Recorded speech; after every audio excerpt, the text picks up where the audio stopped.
My YouTube channel. और हम पढ़ रहे थे क्लास 11th बायोलॉजी। हम फर्स्ट चैप्टर पढ़ रहे थे जो फर्स्ट यूनिट से है जीव जगत में विविधता। उसमें फर्स्ट चैप्टर देख रहे थे जीव जगत, ठीक है, जिसमें हम 2 लेक्चर पहले ही देख चुके हैं। आज हमारा थर्ड लेक्चर है और इस हम थर्ड लेक्चर में जानेंगे कि आपके हमारे थर्ड लेक्चर में बहुत से टॉपिक जैसे जैव विविधता क्या होता है, वर्गीकी क्या होता है, वर्गीकरण क्या होता है, बहुत से बातों को जानेंगे।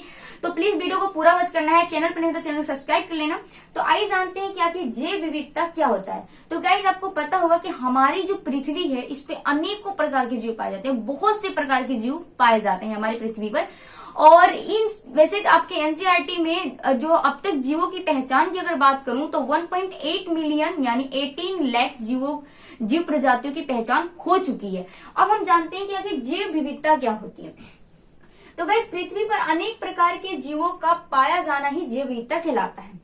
क्या बोला है? पृथ्वी पर अनेक प्रकार के जीवों का पाया जाना ही जैव विविधता कहलाता है। मतलब हमारे पृथ्वी पर, जैसे आपको पता होगा कि हमारी पृथ्वी पर पेड़ पौधे, मनुष्य, पशु पंछी, जीव जंतु, कीट मकोड़े, सूक्ष्म जीव, बहुत से प्रकार के अनेकों प्रकार के जीव पाए जाते हैं। और ये सभी मिलकर क्या निर्माण करते हैं? एक जैव विविधता का निर्माण करते हैं। तो सिंपल शब्दों में कहा जाए कि बहुत से प्रकार के जीवों का पाया जाना ही क्या कहलाता है? जैव विविधता कहलाता है। क्लियर? और आपके एनसीईआरटी बुक में 1.8 मिलियन यानी 18 लाख जीव प्रजातियों की पहचान हो चुकी है। ठीक है, ये है आपकी एनसीईआरटी बुक में एक जो लाइन है वो आपको मैं बता रही हूँ। ठीक है, और उसके बाद हमारा जो नेक्स्ट टॉपिक है वो है वर्गीकी। वर्गीकी क्या होता है? तो गाइस जो वर्गीकी है ना, वर्गीकी में हम क्या करते हैं? किसी भी जीव का पहचान करते हैं, नामकरण करते हैं, उसका वर्गीकरण करते हैं। अब ये जो वर्गीकी शब्द जो है ना, केवल शब्द ये दिया था एपीडे कंडोले ने। और इसके जो जनक है ना, यानी फादर ऑफ जो वर्गीकी है वो है अरस्तु। ठीक है, अब बात आती है कि आखिर किसी भी जीव का पहचान, नामकरण तथा वर्गीकरण करते हैं हम वर्गीकी में। और सपोज दैट आपको किसी कोई नया जीव हमारे सामने आया, हमें नहीं पता कि उसका नाम क्या है वो, एंड उसके पहचान भी नहीं पता है, उसका नाम भी नहीं पता है, और हमें ये नहीं पता कौन से वर्ग से, कौन से कुल से, ठीक है, हमें कुछ नहीं पता उसके बारे में। तो वर्गीकी में हम क्या करते हैं कि सबसे पहले जो जीव है उसकी पहचान की जाती है। पहचान करने के बाद उसका नाम दे दिया जाता है, उसका नामकरण कर दिया जाता है। उसके बाद उसका वर्गीकरण हम करते हैं उस जीव की समानता तथा असमानता के आधार पर। वर्गीकरण को हम सिस्टमैटिक्स बोलते हैं। और उसका जो किसी भी जीव का जो वर्गीकरण है समानता तथा असमानता के आधार पर दूसरे जीवों से तुलना करते हैं। अब सपोज दैट अब उस जो जीव हमारे सामने है, हमने उसकी पहचान कर ली, उसका नामकरण कर लिया, अब उसके वर्गीकरण करने की बात आई तो हम क्या करेंगे? उस जीव को किसी दूसरे जीव से, अन्य दूसरे जीवों से क्या करेंगे? तुलना करेंगे कि आखिर वो जो चीज इसमें है क्या उसमें है, जो कोशिका इसमें पाई जा रही है क्या वो कोशिका इसमें पाई जा रही है। मतलब बहुत से उसके लक्षण, उसके सिम्टम, मतलब सब कुछ को मैच किया जाएगा, उसकी समानताओं को, उसकी असमानताओं को, और फिर ये डिसाइड किया जाएगा कि ये कहाँ रखा जाना है या कौन से। ठीक है, तो इस प्रकार से हम किसी भी जीव का वर्गीकरण करते हैं उसकी समानता तथा असमानता के आधार पर। अब बात ये आता है, नीट में क्वेश्चन पूछा गया था कि आखिर जीवों को वर्गीकृत करते क्यों हैं?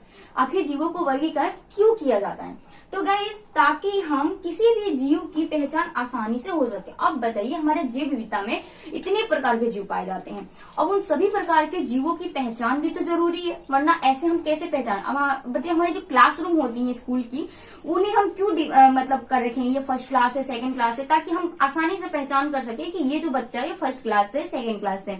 सेम वैसे ही यहाँ पर हम इसलिए उसके वर्गीकरण करते हैं ताकि हम उसकी आसानी से पहचान कर सके इतनी बड़ी जीव विविधता में कि वो कौन सा जीव है और कहाँ से बिलोंग करता है, मतलब इसलिए हम इसको वर्गीकरण करते हैं। ठीक है, अब आता है विभिन्न जीवों के मौलिक लक्षण के उनके बीच विकासी संबंध की स्पष्ट करना भी वर्गीकरण के द्वारा संभव हो पाए। किसी भी जीव का मौलिक लक्षण मतलब कोई एक जीव है उसके मौलिक लक्षण और किसी अन्य जीव के विकासी संबंध, मतलब कोई और जीव है और दूसरे जीव, उनके बीच में क्या कोई पहले के विकासी संबंध रहे हैं, ये भी जान पाना किसके द्वारा संभव हो पाया है? वर्गीकरण के। जैसे हमारे और बंदरों के बीच में क्या कोई पूर्व विकासी संबंध रहा होगा, तो ये सब जो जान पाना है किसके द्वारा जान संभव हो पाया है? वर्गीकरण के द्वारा। ठीक है, उसके बाद अध्ययन की सुविधा के लिए, देखिए हम अध्ययन की सुविधा के लिए भी क्या करते हैं? जीवों को वर्गीकरण करते हैं ताकि हम आसानी से पढ़ सकें। ठीक है, आसानी से उनके बारे में अध्ययन कर सकें।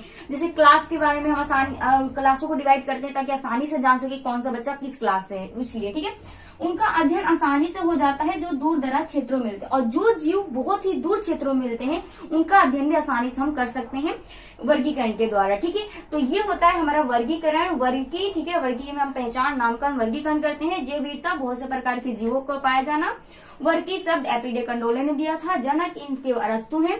तो आई होप आपको इतनी सारी जो बातें हैं क्लियर हो गई होंगी। अगर आपको वीडियो अच्छी लगी तो प्लीज वीडियो को लाइक जरूर करना, चैनल पर तो चैनल सब्सक्राइब करना। Thank you for watching.